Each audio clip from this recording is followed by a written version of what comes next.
Anak laki-laki itu tiba-tiba mulai curiga bahwa ibu tirinya sedang mencampur racun ke dalam makanannya. Setiap kali dia makan, dia mencium sedikit bau kimia dari makanannya. Suatu hari, diam-diam ia menyimpan makanannya ke dalam kotak pensil. Lalu ia turun ke bawah dan berpura-pura seolah sudah menghabiskan semua makanannya. Ia memberikan mangkuk kosong itu kepada ibu tirinya, lalu berkata bahwa ia akan pergi ke rumah temannya. Namun begitu dia berbalik, sedikit makanan yang disembunyikannya menetes keluar dari tasnya. Ibu tirinya bertanya, "Itu apa?" Anak laki-laki itu menjawab, "Hanya air." Saat ibu tirinya mencoba membersihkannya, dia menyadari bahwa itu adalah makanan yang tadi dia berikan.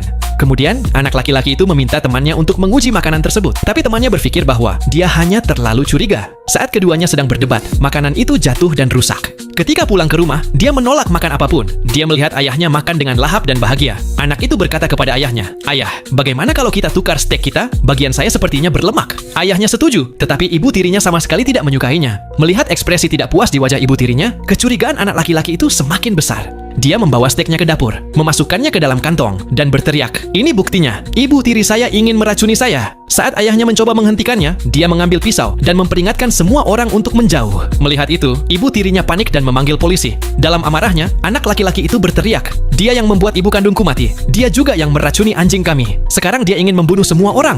Setelah mengatakan itu, dia berlari ke kamar ibu tirinya untuk mencari bukti. Ayahnya memaksa masuk dan mencoba menenangkannya. Ayahnya berkata, "Kalau ibumu masih hidup, dia tidak akan mau melihatmu seperti ini." Mendengar kata-kata itu, anak laki-laki itu sempat tenang. Tapi begitu ibu tirinya kembali, amarahnya kembali memuncak dan dia menikamnya dengan pisau. Saat itu juga, polisi datang dan menangkapnya. Anak laki-laki itu dibawa ke penjara. Tetapi ayahnya menyewa pengacara terbaik untuk membelanya. Meski begitu, anak itu tetap yakin bahwa dirinya benar.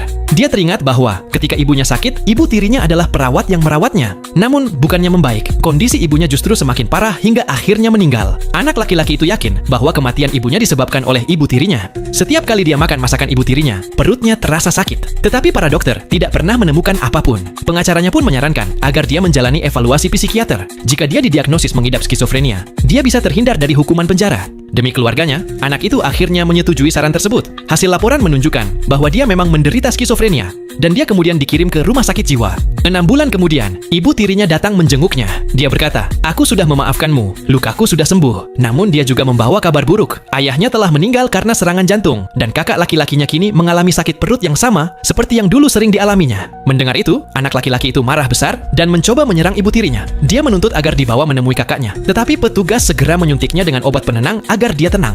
Apakah benar ibu tirinya orang yang jahat? Nah, kalian bisa saksikan serial TV ini dengan judul Accused 2023.